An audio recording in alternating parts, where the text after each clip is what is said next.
sesuatu akan fana, akan sirna, akan mati.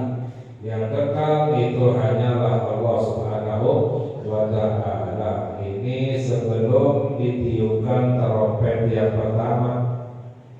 Karena Allah berfirman di dalam Al-Quran, wa nufiqa fis suri fasaika man fis samawati wa man fil ard illa man syaa Allah. Tsumma nufiqa fihi ukhra fa idza hum qiyamun yanzurun. Ketika ditiupkan trompet yang pertama, semua akan mati, yang ada di langit maupun yang ada di bumi. Semua makhluk, bahkan malaikat pun semuanya akan mati.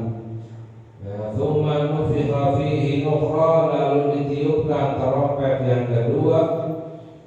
Diriwayatkan bahwa jarak tiupan yang pertama dan yang kedua adalah 40 tahun. Ketika ditiupkan yang kedua, itu semua makhluk dibangkitkan oleh Allah Subhanahu wa ta'ala, baik itu manusia, jin maupun malaikat, bahkan hewan-hewan sekalipun, ya, untuk semuanya diadili oleh Allah Subhanahu wa ta'ala. Namun hewan itu akan menjadi tanah, manusia dan jin itu akan dikekalkan oleh Allah. Ahli neraka kekal di dalam neraka selama-lamanya, ahli surga kekal di dalam surga selama-lamanya. Semoga Allah jadikan kita ahli surga. Amin ya rabbal alamin.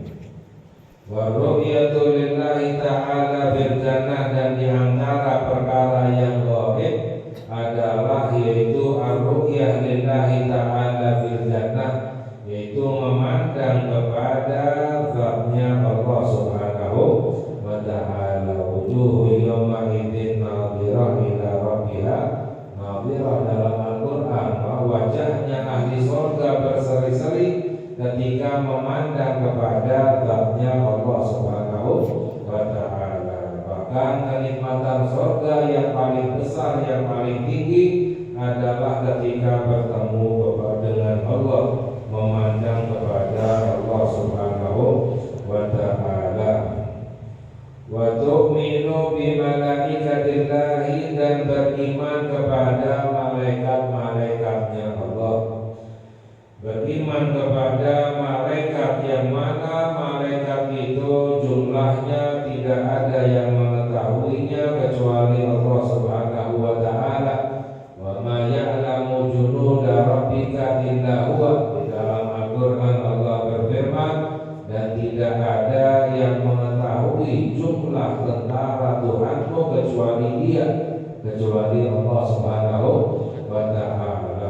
Jadi tidak ada yang tahu jumlah banyak malaikat kecuali Allah. Namun yang harus kita ketahui ada 10 malaikat.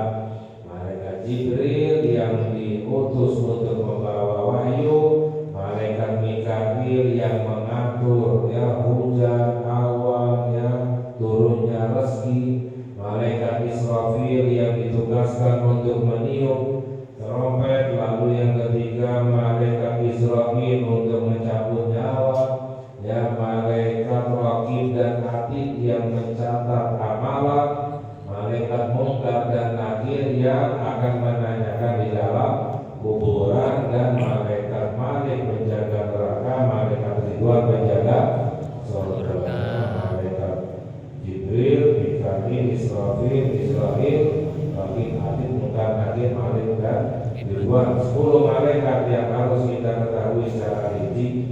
Wa rusulihi, dan beriman kepada utusan-utusannya Allah, yaitu para nabi dan para rasul. Beda antara nabi dan rasul, semuanya mendapatkan wahyu dari Allah. Nabi dan rasul mendapatkan wahyu, tapi kalau nabi tidak diperintahkan untuk menyampaikan, rasul diperintahkan untuk menyampaikan. Jadi semua rasul itu nabi, dan tidak semua nabi itu rasulnya. Diriwayatkan bahwa jumlah nabi itu ada riwayat 124.000, Namun ada ulama yang berpendapat tidak ada yang tahu jumlah nabi kecuali Allah Subhanahu minhum man qasasna 'alaika wa minhum man lam naqsushum 'alaika.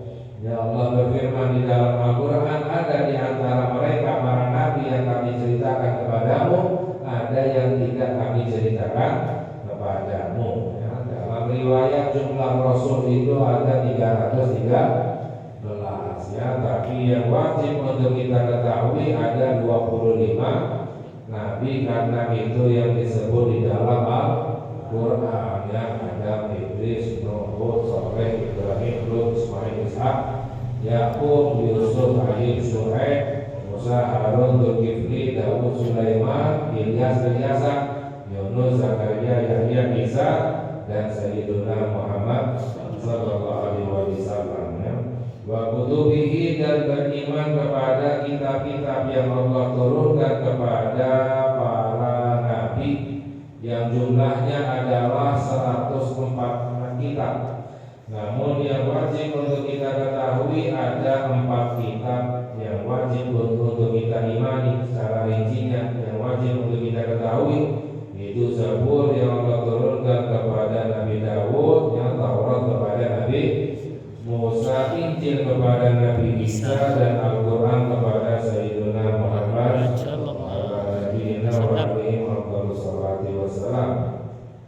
wa bil qadari khairihi wa syarrihi, dan beriman kepada takdir yang baik maupun yang buruk. Wajib kita untuk mengimani bahwa semua takdir itu datangnya dari Allah Subhanahu wa ta'ala. Segala sesuatu telah ditakdirkan oleh Allah. Jadi bukan hanya masalah rezeki saja, bukan hanya masalah jodoh saja, bukan hanya masalah kematian saja, ajal saja, tapi segala sesuatu sudah ditetapkan oleh Allah, ditentukan oleh Allah Subhanahu wa ta'ala. Ya, apapun yang dikehendaki oleh Allah itu yang terjadi, apapun yang tidak dikehendaki oleh Allah tidak akan terjadi. Masya Allah kana wa ma lam yasha lam yakun. Ya, jadi kebaikan maupun keburukan itu takdirnya Allah, kehendaknya Allah. Ya, tapi Allah berfirman, in takfuru fa innallaha ghaniyyun 'ankum wa la yarda li ibadihi al-kufra wa in tashkuru yardahu lakum. Allah berfirman di dalam Al-Quran, jika kamu kafir, kata Allah, Allah tidak membutuhkan kalian. Walaupun seluruh makhluk kafir itu tidak dibutuhkan oleh Allah, ya, tidak mengurangi kerajaannya Allah Subhanahu wa ta'ala. Jika kamu kafir, kata Allah, Allah tidak membutuhkan kamu, kata Allah. Wala yarda li ibadihi al-kufra, namun Allah tidak ridha hambanya yang kafir. Wa in tashkuru, namun jika kamu bersyukur, kamu beriman kepada Allah, yardahu lakum, diridhai oleh Allah Subhanahu wa ta'ala. Jadi takdir yang baik dari Allah diridhai oleh Allah, takdir yang buruk dari Allah ya, tapi tidak diridhai oleh Allah Subhanahu wa ta'ala. Jadi ya, karena apa? Karena seseorang yang berbuat kemaksiatan, berbuat buruk, walaupun itu takdirnya Allah, tapi karena keinginannya, pilihannya ya, karena kita diberi pilihan oleh Allah. Sebagaimana diriwayatkan bahwa iblis pernah mengadu kepada Allah Subhanahu wa ta'ala, ya Allah, mengapa aku ini dikutuk padahal aku ini tidak sujud kepada Nabi Adam? Itu takdirnya Allah Subhanahu wa ta'ala. Jadi iblis tidak sujud kepada Nabi Adam, kehendaknya Allah, karena kehendaknya Allah, karena takdirnya Allah Subhanahu wa ta'ala. Lalu kata iblis, mengapa aku dikutuk ya Allah, sedangkan aku tidak sujud? Itu adalah takdirmu ya. Lalu dijawab oleh Allah Subhanahu wa ta'ala, dari mana kamu tahu itu takdir? Apakah sebelum kamu mengerjakannya, apa setelahnya? Ya, iblis menjawab, tentu saja setelahnya, baru tahu itu takdirnya Allah. Ya, Allah menjawab, karena itu aku ya, jadi kita nggak bisa menyalahkan takdir, kita nggak tahu takdir ya, kita memilih berbuat Jadi takdir yang baik maupun yang buruk semuanya datangnya dari Allah Subhanahu wa taala. Wa annahu sallallahu alaihi wasallam khatamun nabiyyin, dan wajib kita meyakini bahwa beliau Sayyiduna Muhammad sallallahu alaihi wasallam adalah penutup para nabi, ya, penutup para nabi dan rasul. Ya, tidak ada nabi setelah nabi kita Nabi Muhammad sallallahu alaihi wasallam. Annahu khatamun nabiyyin wa sayyidu waladi Adam ajma'in, dan wajib kita untuk meyakini bahwa beliau Nabi Muhammad sallallahu alaihi wasallam adalah pemimpin anak Adam seluruhnya. Ya, karena dalam hadis sabda Nabi Muhammad sallallahu alaihi wasallam, ana sayyidu waladi Adam wa la fakhar, aku adalah pemimpin anak Adam, ya, wala fakhar. Wala fakhar di sini ada yang mengartikan tidak berbangga-bangga. Ada lagi yang mengartikan wala fakhar maknanya tidak ada kebanggaan yang lebih daripada itu. Jadi beliau Nabi Muhammad sallallahu alaihi wasallam makhluk yang paling afdal, makhluk yang paling mulia, ya, pemimpin anak Adam dan juga semuanya, ya, malaikat dan jin, ya, makanya kita sebut dengan Sayyiduna Muhammad sallallahu alaihi wasallam. Ya, ini penjelasan tentang ilmu tauhid.